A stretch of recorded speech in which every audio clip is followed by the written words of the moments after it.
खुश आमदीद आप लोगों को फिर से एक नई कहानी में और ये हमारा पार्ट 3 है अपने आप को बहुत ही कमाल का इंसान बनाने का क्रिएटिव पर्सन बनाने का। मैंने आपसे कहा था कि ये 7 डेज वीडियोस आपको काफ़ी बेनिफिट प्रोवाइड करने वाली है और मुझे लग रहा है कि मेरी लास्ट 2 वीडियोस काफ़ी बेनिफिट हो गई है, जिसकी वजह से मुझे काफ़ी अच्छा रिस्पॉन्स भी मिल रहा है। इसीलिए आज की कहानी हमारी बहुत ही ज़्यादा इंटरेस्टिंग होने वाली है और आज हम रिलेट करने वाले हैं प्रॉब्लम सॉल्विंग से। अब जो इंसान क्रिएटिव होता है ना, अब उसके पास एक और नई एबिलिटी होती है और वो होती है प्रॉब्लम सॉल्विंग एबिलिटी।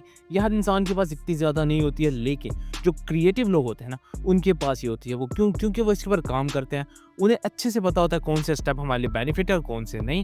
वो उन स्टेप्स को टोटली फॉलो अप करते हैं और उसके बाद वो अपने किसी भी मसले को आराम और पुरसुकून से सॉल्व कर लेते हैं। तो आज मैं आपके लिए वही स्टेप्स लेकर आया हूँ जो कि आपको बेनिफिट प्रोवाइड करने वाले हैं। और जैसे ही आपकी ये एबिलिटी बहुत ही ज़्यादा इन्हांस हो जाएगी और आपकी क्रिएटिविटी भी काफ़ी कमाल हो जाएगी। इर्द गिर्द के सारे लोग आपसे ही सारे के सारे मसलों का हल पूछेंगे और जैसे जैसे आपसे हल पूछा जाएगा वैसे वैसे आपकी वैल्यू भी ज़्यादा होती जाएगी। मैंने आपसे कहा था क्रिएटिव लोगों की वैल्यू भी होती है, तो ये वाला वीडियो आपको बताएगा कि कितनी ज़्यादा वैल्यू होती है क्रिएटिव पीपल की। इवन कि वो प्रॉब्लम सॉल्विंग स्किल हो सकती है या वो कोई और स्किल हो सकती है। It's depend on you. अगर आपको मेरा कंटेंट वैल्यूएबल लग रहा है तो आपको पता है आपने क्या करना है। आपने एक अच्छा सा कमेंट करना और वीडियो को लाइक करना है, क्योंकि आपका एक लाइक और कमेंट मुझे काफ़ी बूस्ट अप करता है। तो याद रहे कि लाइक और कमेंट करना मत भूलिएगा। तो चलिए कहानी का बकायदा आगाज़ करते हैं। नंबर 1 है डिफाइन द प्रॉब्लम क्लियरली। जब भी कोई मसला होता है ना तो आपने उसको क्लियरली प्रॉब्लम का हल निकालना है। अब पहले आपने उसको डिफाइन करना है। अब जब आप उसको डिफाइन कर रहे होंगे तो आपको समझ में आएगा कि ये मसला है क्या। एक बेसिक थॉट के मुताबिक अगर आप किसी भी चीज़ को डिफाइन करते हैं ना तो उसके अंदर बहुत सारी चीज़ें मिलने लग जाती है। कभी कभी जब आप डिफाइन नहीं कर रहे होते तो डिफाइन करते करते आपको सोल्यूशन मिल जाता है। वो क्यों के भाई दिन जैसे ही आप प्रॉब्लम को समझते हो ना चीज़ें ऑटोमेटिकली ग्रेट होना स्टार्ट हो जाती हैं और वो आपके जब माइंडसेट में आता है तो आप कहते हैं यार ये मसला तो इस तरह हल होगा। इसलिए आपने सबसे पहले प्रॉब्लम को करना है डिफाइन, और जैसे ही आप डिफाइन करेंगे उसके बाद आपको नेक्स्ट स्टेप काफ़ी बेनिफिट प्रोवाइड करेगा। लेकिन डिफाइन करने का एक सिंपल तरीका ये होता है मुझे सुबह जल्दी उठना है, ये मेरे लिए मसला है, तो मैं इसको डिफाइन करूँगा कि मेरे को सुबह जल्दी उठना है तो इसके लिए क्या क्या मसले हो सकते हैं, वो उसके नीचे आएंगे। लेकिन वो हमें नेक्स्ट स्टेप बताता कि हमने उसको कैसे सॉल्व करना है। नेक्स्ट चीज़ है ब्रेनस्टॉर्मिंग विदाउट लिमिट। अब आपने जब वो सवाल सोच लिया, उसको डिफाइन भी कर लिया, तो अब उसके ऊपर कोई लिमिट नहीं होनी चाहिए। उससे रिलेट करने वाले जितने भी जवाब आपके माइंड में आ रहे होंगे वो आपने लिख लेने हैं। मुझे सुबह जल्दी उठना है तो मुझे पता है कि मेरे लिए क्या क्या नुकसान है। रात को मोबाइल यूज़ करना, सुबह लेट उठना अलार्म के बगैर, उसके बाद 2-3 और भी वजूहात हो सकती हैं जो आपसे रिलेट कर रही होती है। मेरी तो खाली यही 2 हैं जो मुझे काफ़ी ज़्यादा टेंशन जनरेट कर रही होती है। अब जब मैंने उनको लिख लिया, अब लिमिट कोई नहीं है मेरे पास लिखने की, अनलिमिटेड ऑप्शन है। मैंने लिख लिए सबके सब सवाल मैंने लिख लिए या अपने ब्रेन में ही स्टॉर्म कर लिए कि यार ये मसला है और ये इसका हल भी है। अब यहाँ पर मसला यहाँ पे ख़त्म नहीं होता, मसले और भी ज़्यादा बढ़ जाते हैं। क्योंकि जब आप उनको डिफाइन कर रहे होते हैं, आप सोल्यूशन प्रोवाइड कर रहे होते हो, सोल्यूशन के साथ साथ कुछ नए मसले भी जनरेट हो रहे होते हैं। अब आपको समझ में आने लगता है कि यार इस मसले के साथ और भी बहुत सारे मसले कनेक्टेड हैं। अगर मैं चाहूँ इस बड़े मसले को सॉल्व करना तो मुझे उन छोटे मसलों को भी सॉल्व करना होगा। जब आप बिना लिमिट के इतना सब कुछ सोच लेंगे ना, फिर आपके पास सवालों और जवाब काफ़ी ज़्यादा हो जाएंगे। फिर आपने उनका नेक्स्ट स्टेप बताएगा कि आपने क्या करना है। नेक्स्ट चीज़ है यूज़ एनालॉजीज। अब ऐसा है कि जब आपने वो सब कुछ लिख लिया होगा, अब आपने कुछ भी नहीं करना, अब आपने एक नया पर्सन बन जाना, एक नया थॉट। आपने उन सवालों को पढ़ना है और उनके जवाबों को पढ़ना है, फिर उन्हीं से रिलेटेड सवालों को पढ़ना है जो आपको बताएंगे कि यार एक मसले का ये हल होता है और उसी हल के रिलेट कितने ज़्यादा मसले और जनरेट हो रहे होते हैं। अब यहाँ पर आपने चीज़ों को एक दूसरे के साथ रिलेट करना है। आपने चेक करनी है कौन सी चीज़ कितने % रिलेट करी है किस सवाल के साथ। मोबाइल यूज़ करना, आपने इसको परसेंटेज दे दिया ये 60% है। उसके बाद रात को लेट सोना, ये आपका हो गया 10-20%। इस तरह जब आपने उनको नंबरिंग दे दी, फिर आपको समझ में आने लगेगा कि यार हाँ ठीक है, इसके साथ इतना बेनिफिट हो रहा है, इतना नुकसान हो रहा है, इतना नुकसान हो रहा है, इतना बेनिफिट हो रहा है। ये सारी चीज़ें आपको खुद ही एनालाइज हो जाएंगी जब आप यूज़ एनालॉग कर रहे होंगे।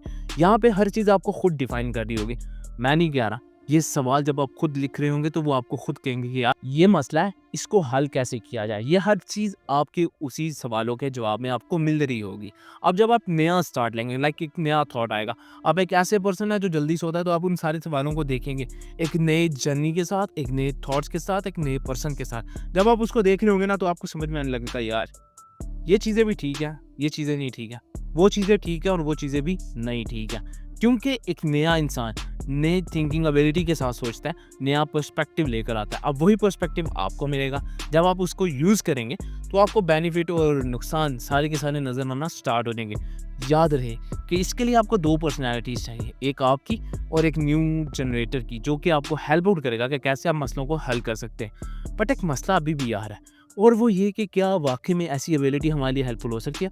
बिल्कुल हो सकती है। वो आपको फ्यूचर में, या मैं अभी थोड़ी देर बाद सारी चीज़ें शेयर करने लगा हूँ। नेक्स्ट चीज़ है रीफ्रेम द प्रॉब्लम। लाइक आपने पहले जिस प्रॉब्लम को समझा, उसके साथ रिलेटेड सवाल भी लिख लिए, उसके साथ रिलेटेड जवाब भी लिख लिए। अब आपने उसको रीफ्रेम करना।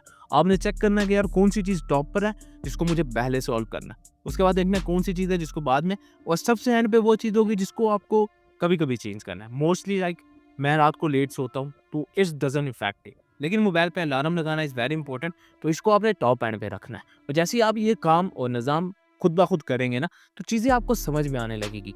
मोस्ट ऑफ द टाइम ऐसा होता है कि जब आप चीज़ों को समझ रहे होते हैं ना, तो रीफ्रेम की मदद से आप वो सारे मसलों को ऐसे हल कर सकते हैं। लेकिन मसला वहाँ पर भी ख़त्म नहीं होता है, क्योंकि रीफ्रेम करने के बाद आपको कुछ नई प्रॉब्लम्स नज़र आ रही होती है। अब आपने उनको भी रीडिफ़ाइन करना होता है, और जैसे ही आप उनको रीडिफ़ाइन करते हैं, तो ऑटोमेटिकली चीज़ें आपकी समझ में आ जाती हैं कि यार एक मसले के साथ 2 मसले और हैं, उनको भी मुझे सॉल्व करना है, और जैसे वो सॉल्व हो जाएँगे, मेरा बड़ा मसला भी सॉल्व हो जाएगा।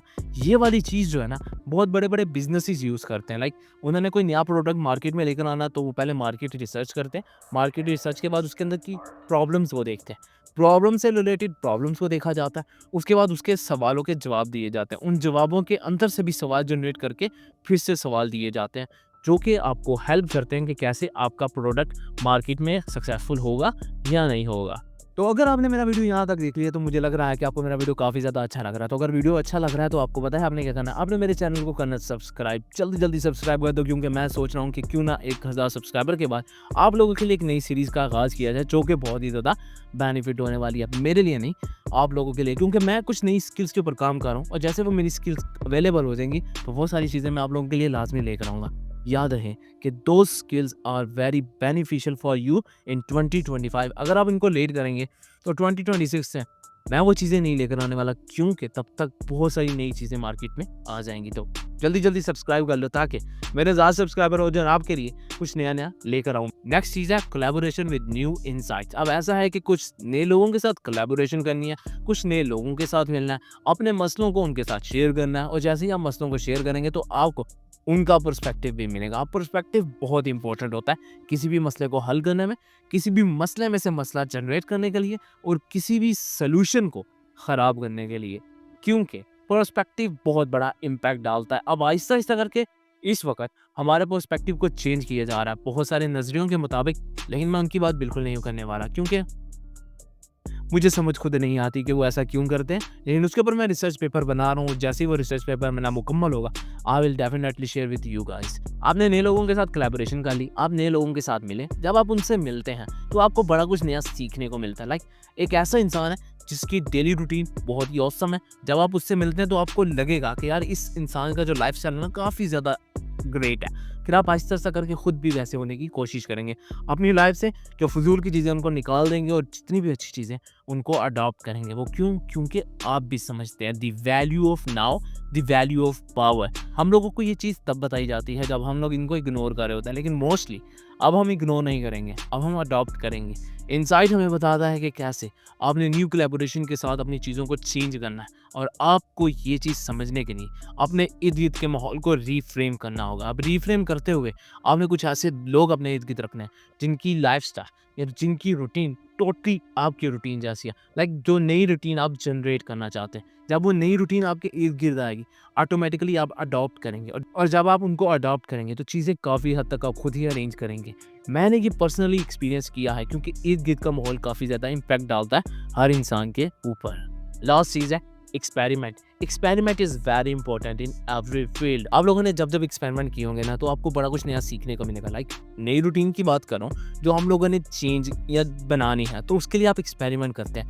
1 day experiment, 2 day experiment, 3 day experiment, maximum 7 days experiment, और उसके बाद वो रूटीन को आप ऐड कर लेते हैं अपनी नॉर्मल रूटीन में। अब मैं सुबह उठने की बात कर रहा था, तो अगर मैं बात करूँ कि आपने डेली अलार्म लगा लिए, तो 1 day, 2 day, 3 day, 4 day, 5 day, 6 day, 7 day, जैसे ही 7 डेज़ चैलेंज आप मुकम्मल करेंगे तो ऑटोमेटिकली आपका नया एक्सपीरियंस आपकी रूटीन में ऐड हो जाएगा। अब वो आपको ये नहीं कह रहा कि आपने इसको टोटली चेंज करना, नहीं। वो अब आपको ही चेंज कर चुका है। अब वो आपकी नॉर्मल रूटीन में ऐड हो चुका है। जैसे ही वो ऐड होता है तो आप बड़ा कुछ नया सीखते हैं। एक्सपेरिमेंट करने से इंसानों को बड़ा कुछ नया आता है। आप किसी भी फील्ड में हो, चाहे आप बिज़नेस की फील्ड में हो, चाहे आप यूट्यूब की फील्ड में हो, चाहे आप कंटेंट राइटर हो, जब आप एक्सपेरिमेंट करते जाते हैं, नया-नया कुछ सीखते जाते हैं। उस वक़्त तक जब तक आपका इंटरेस्ट है। Interest is very important. उसके लिए कहानी हम किसी और वीडियो में आपके साथ शेयर करेंगे, क्योंकि that is also the pretty much important in our daily life. हाँ, थोड़ी-थोड़ी इंग्लिश भी बेहतर होती जा रही है, तो अगर गलती हो तो इग्नोर करना, क्योंकि भाई इतनी अच्छी अंग्रेज़ी नहीं है मेरी। तो ये थे वो कुछ स्टेप जो कि आपको हेल्प आउट करते हैं कि कैसे आप प्रॉब्लम सॉल्विंग कर सकते हैं। Problem solving ability is very important. हो सका और आपका इंटरेस्ट मुझे ज़्यादा दिखा तो मैं इसके ऊपर भी एक डेडिकेटेड वीडियो बनाऊँगा। वो क्योंकि भाई वेरी इंपॉर्टेंट है। एक नया मसला हम मार्केट से लेकर आएँगे, उसको हम यहाँ पे लाके हम रीफ्रेम भी करेंगे, रीडिफाइन भी करेंगे और उसके रिलेटेड सारे के सारे सवालों के जवाब भी लेकर आएँगे। अगर आपके पास भी कोई आइडिया है तो आप मुझे कमेंट बॉक्स में लाज़मी बता सकते हैं। I will make an other video on it. So this is the pretty much end of today's, and I will catch you in the next.